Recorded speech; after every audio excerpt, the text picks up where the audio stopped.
Amis fermiers, amis fermières, bonjour, bienvenue à la ferme, bienvenue sur Cocotte TV. Aujourd'hui, présentation d'un casque qui nous provient de Cooler Master, qui se prénomme le Master Pulse. Nous en avions déjà fait la news sur cocotteland.com. La réalité, c'est que vous allez le voir, c'est un casque intéressant d'un point de vue du confort, intéressant d'un point de vue de la technique, relativement intéressant du point de vue de la technique. Je vais nuancer le propos parce que vous allez le voir, je l'ai déjà un petit peu écouté. Et l'avantage, c'est qu'il permettra de concilier certainement deux mondes. Le monde de ceux qui aiment les basses, on va dire, assez puissantes, et de ceux qui aiment l'extra basse, mais je vais y revenir. Alors, au niveau du packaging, eh bien, vous le voyez, chez Cooler Master en ce moment, comme avec le Master Key, on fait dans le sobre, du gris, présentation du casque, la même police. On a normalement une boîte à rabat qui va permettre de voir un petit peu ce qu'il en est au niveau du casque, de la fabrication, etc. Et on va retrouver un certain nombre de caractéristiques au dos. Je passe plutôt rapidement. Du côté du bundle, un guide de l'utilisateur, un adaptateur 3,5 mm femelle plaqué or vert de 3,5 mm plaqué or mâle pour le PC, pour une utilisation classique. Vous le voyez, on a affaire à un câble plat, rouge, qui passe par une petite télécommande, toute sobre, en plastique, normale, pas d'exception, pas de côté exceptionnel, pardon, à la télécommande, plastique granuleux, badgé Cooler Master, avec une très trop fine molette de réglage du volume, et un tout petit bouton curseur, un peu cheap quand même, sur la coupure du micro. Le casque en lui-même, le voici, le voilà. On a une belle finition, il n'y a rien à dire sur cet aspect. On a la partie métallique, ce qui était annoncé, un châssis aluminium, avec des petites vis BTR pour solidariser l'ensemble, avec par contre ici des parties plastiques, me semble-t-il. Non, je dis une bêtise, des parties métalliques. Et donc on a un système de suspension avec des câbles métalliques gainés de caoutchouc transparent. Le câble d'alimentation du HP est plat lui aussi et passe par l'extérieur.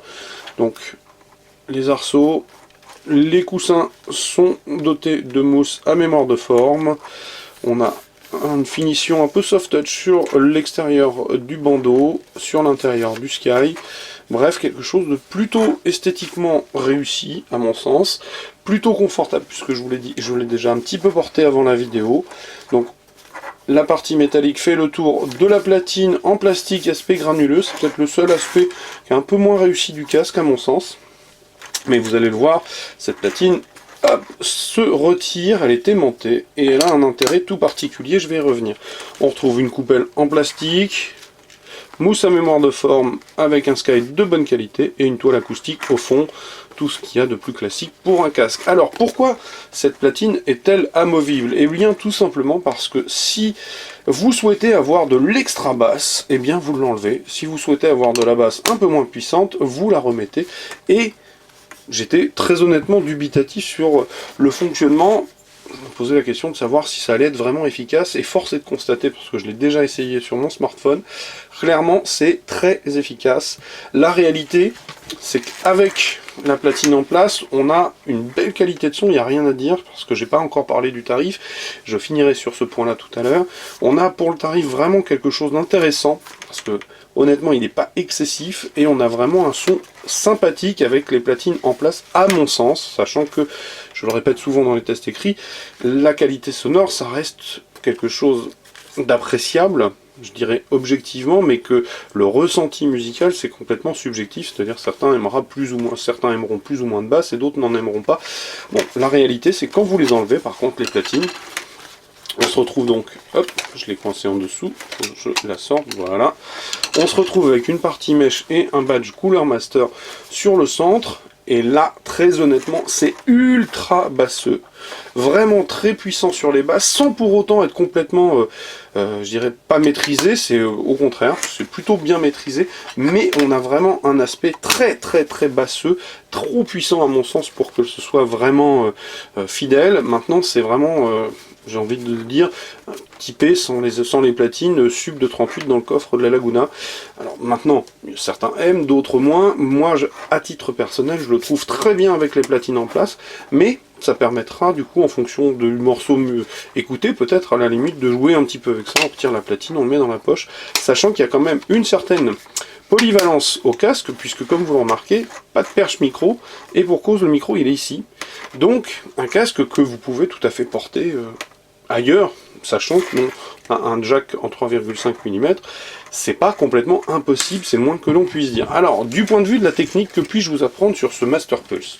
Je vais tout simplement ouvrir la boîte pour aller reprendre les dimensions DHP, 44 mm, la réponse sur la fréquence c'est 20 Hz à 20 000 Hz, la sensibilité est à 118, l'impédance 50 ohms, et je pense que j'ai à peu près fait le tour. Ce qui est vrai et assez notable, c'est que véritablement, platine en place ou pas, il y a une réelle différence de traitement de la basse, et ça c'est plutôt intéressant, sachant que ce petit Master Pulse, ben, il est vendu tout simplement 69,90 €, ce qui est à mon sens pas très cher, et on a quelque chose d'assez intéressant. Il va falloir évidemment que j'aille affiner un petit peu l'écoute, en le faisant passer sur mes DAC plutôt que sur mon smartphone, mais la réalité c'est que sur le smartphone, clairement il s'en est très bien sorti, mieux que certains casques que j'ai encore, et qui sont tarifés 30 € de plus largement.